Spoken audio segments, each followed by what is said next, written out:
really just a different room in my house. Tonight I wanted to make just a quick little video. It's been a while since I've uploaded, so I wanted to just grab one of my favorite books and come show it to you and tell you why I love it and read a couple of pieces from it, and then maybe you can drift off to sleep listening to me ramble about one of my favorite books. So, as you can see, one of my favorite books is here. I'll show you this one. It has all these papers. My notes is Alice's Adventures in Wonderland and Through the Looking Glass by Lewis Carroll. Now, it's important that you include the and the looking glass because Alice's Adventures in Wonderland and Through the Looking Glass are two separate books, but they almost always are published now as one book.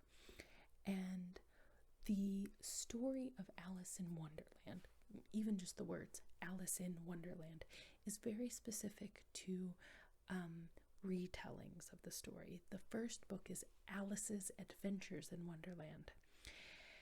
And the stories that most people are familiar with, if they haven't actually read the book, is mostly following just Alice's Adventures in Wonderland. But the Through the Looking Glass is important to me because I didn't come to this book because of the book. I really don't like... That was my computer turning off. Oops. I really don't usually like, or I should say I don't love classics. I'm not a Jane Eyre fan. I'm not a Jane Austen fan. I don't care that much for the Bronte sisters either. I mean, some of the stuff is good. I mean, it's good enough. It's not my style. I especially don't like the fact that Jane Austen can take an entire page to describe one carriage ride up one short driveway. It's boring. I don't like it. The few classics that I do like are usually the humorous ones. E.M. Forster, Oscar Wilde. These are people who were very cheeky, who were telling stories that were like just throwing shade at society. But Alice's Adventures in Wonderland is not funny, but it is whimsical and nonsensical. In fact, nonsense is one of the most important aspects of the book. Now,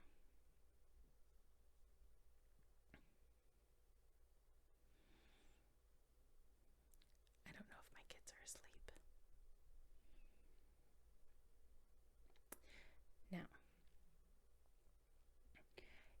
if I didn't come to it because of the book, I must have come to it because of the Disney film, right? Wrong.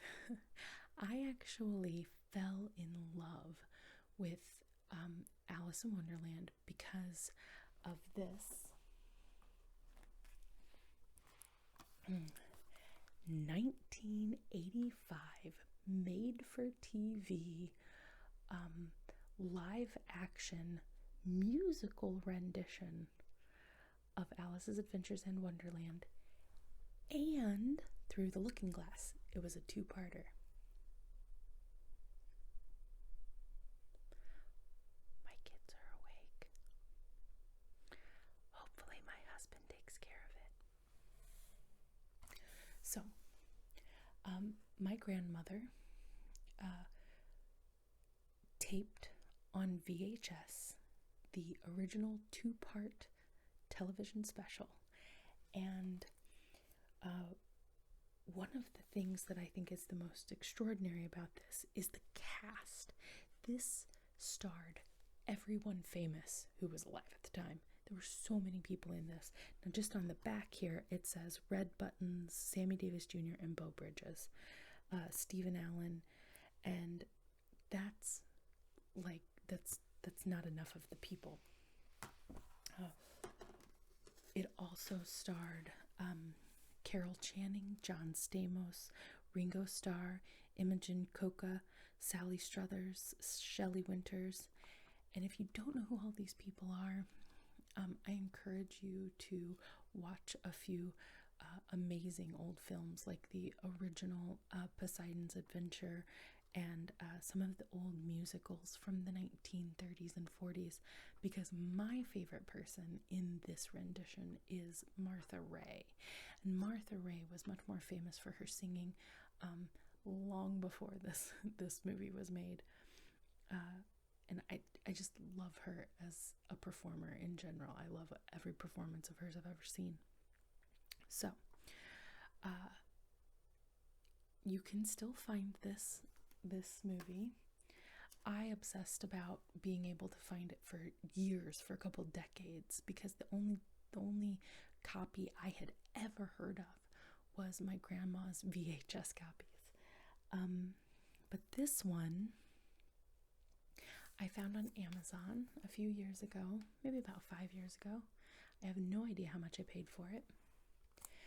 But you can find this in its 1985 live action version, Alice in Wonderland. I highly encourage you to see it, if only, I mean, you can also look up clips on YouTube. There's bunches of them. But if only to see Sammy Davis Jr.'s rendition of Your Old Father William. It's probably the best performance on this movie. I feel like not many people my age know a whole lot about Sammy Davis Jr. He was revolutionary. He was brilliant. And if you go look up just this performance of his, Your Old Father William by Sammy Davis Jr. From Alice in Wonderland 1985, you will fall down the most wonderful rabbit hole on YouTube, because just going through all of Sammy Davis Jr.'s performances from over the decades is a delight, but also all of the performances in this were a delight. So this is how I fell in love with Alice in Wonderland. Do you love my chair? I found it at Goodwill. So, just to show you the artwork. Now, this artwork, of course, so many people know. That's, of course, the caterpillar in Alice in Wonderland. But the caterpillar tells Alice a poem called Your Old Father William. Your old father William, the young man said, and your hair has become very white, and yet you incessantly stand on your head. Do you think at your age this is right? So, and it goes on and on. It is a very long poem. But here is Father William, and the young man, and Father William is very large and round, and he is standing on his head. And the poem goes on to talk about a lot of different things until the old man puts the young boy in his place and says, "That's enough questions now. Go away."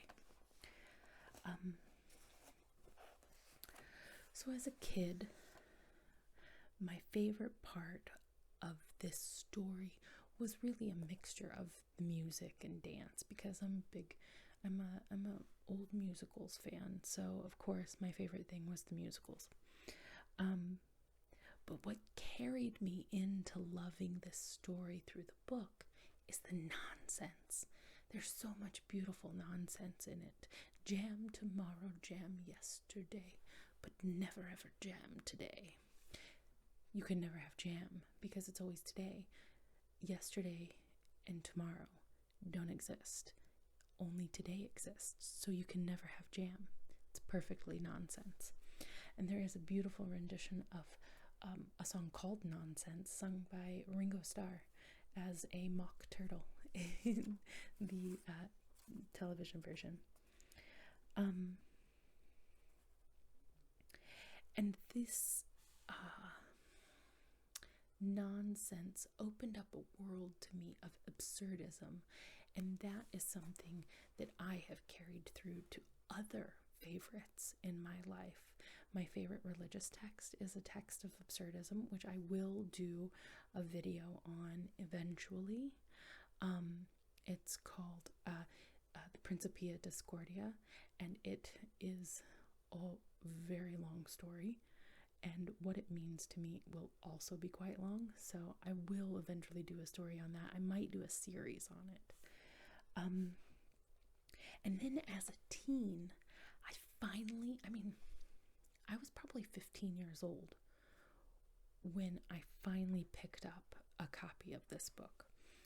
And as a teen, what I loved was the poetry, the absolutely impossible poetry.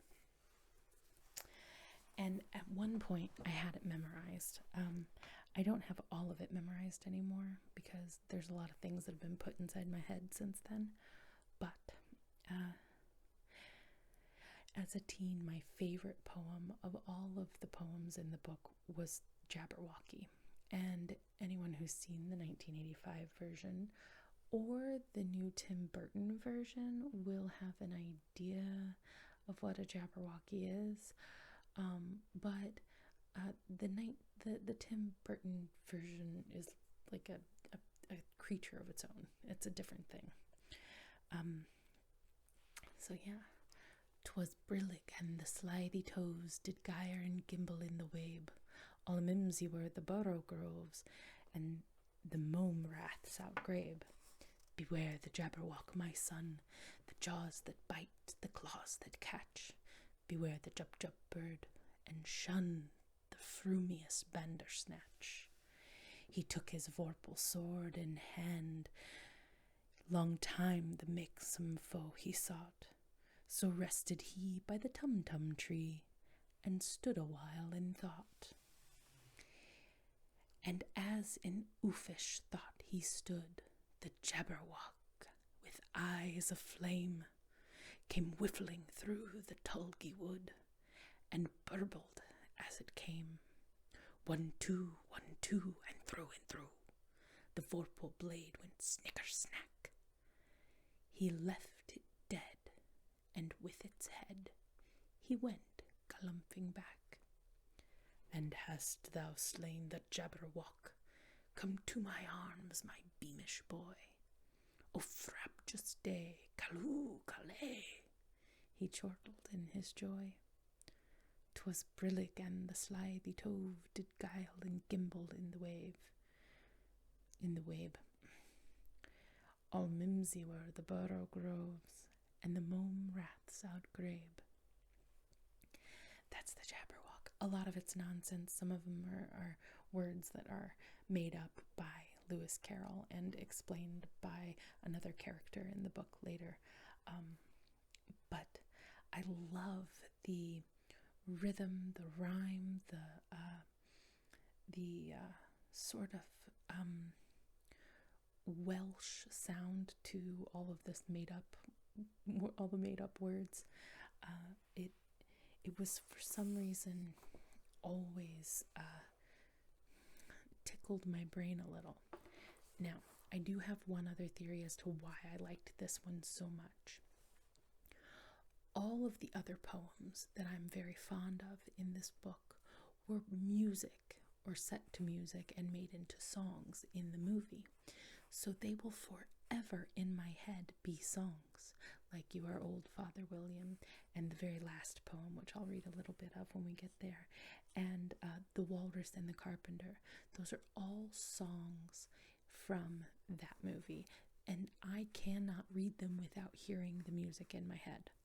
Now, Alice reads just the very beginning of the Jabberwocky in twice actually in that version of the film, and she never follows through with the rest of the poem. And so I didn't have a preconceived sound for the poetry. And as a teenager, when I learned the version simply written, it took on its own music, you might say. It's not musical in my head. It's actually quite dramatic when I read it. But I think that's one of the reasons why it's my favorite, is because it is nonsensical and whimsical and intense, but it wasn't already set in my head to a particular sound, if that makes sense.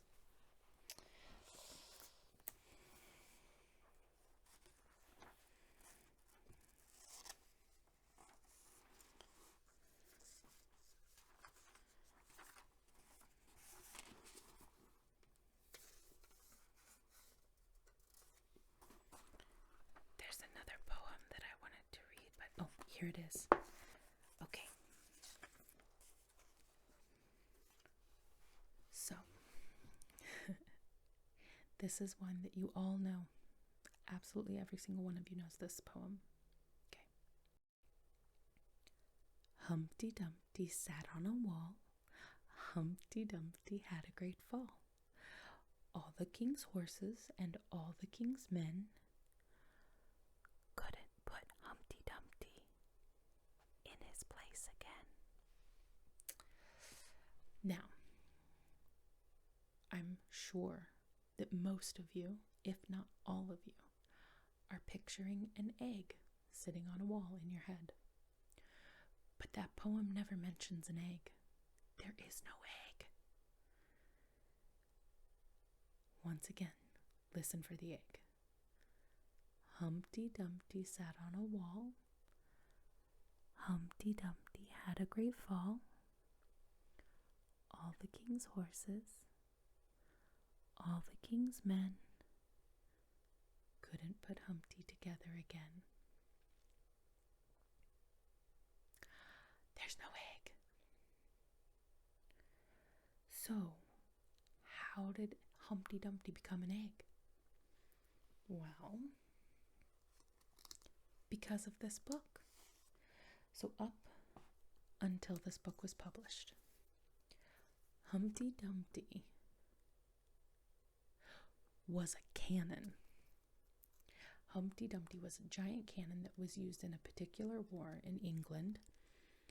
And in this book, Lewis Carroll did not call him an egg, but simply stated that he looked like an egg. He was shaped exactly like an egg, but they didn't call him an egg. And of course, the egg sitting on the wall image is one that we're all familiar with because of this. Yes. We all know Humpty Dumpty sat on a wall, and he was an egg, right? It was a cannon.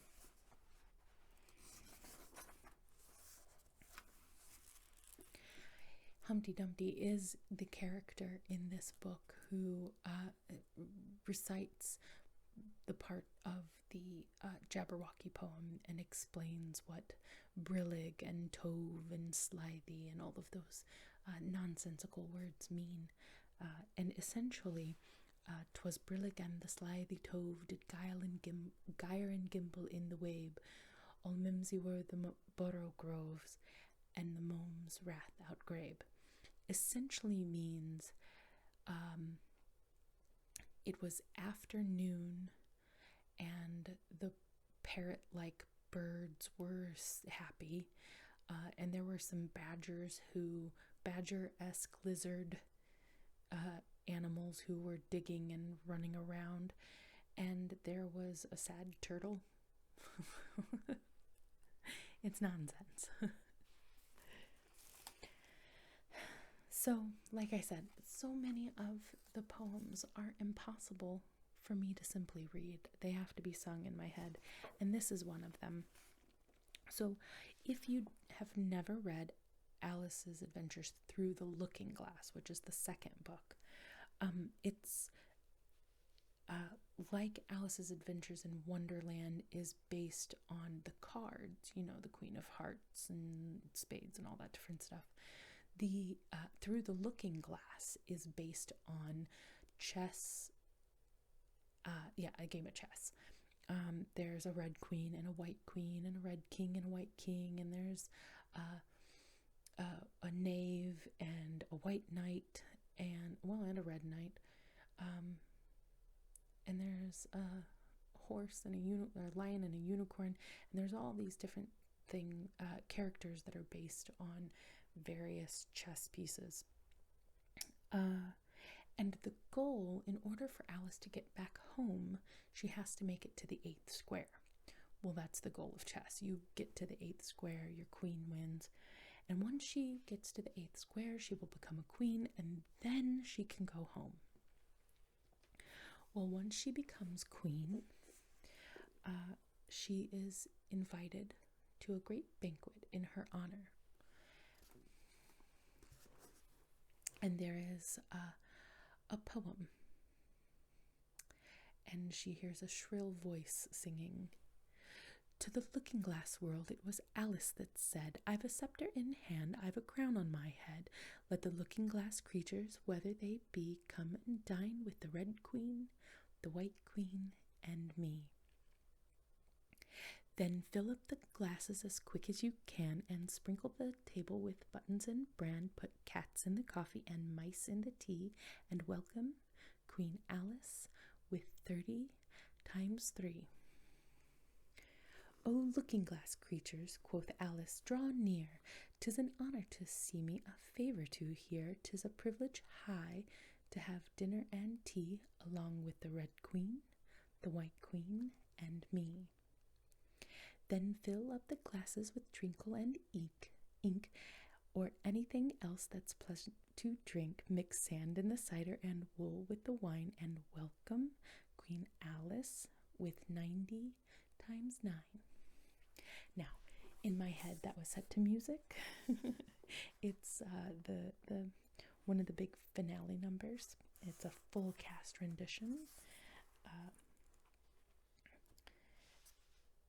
And you should totally read this book. But you should also totally watch that movie. I think that one of the biggest things for me is that it's absurd. It taught me to think in ways that are not normal to the world, to think upside down and backwards. Because it's a very boring mind that only remembers in one direction.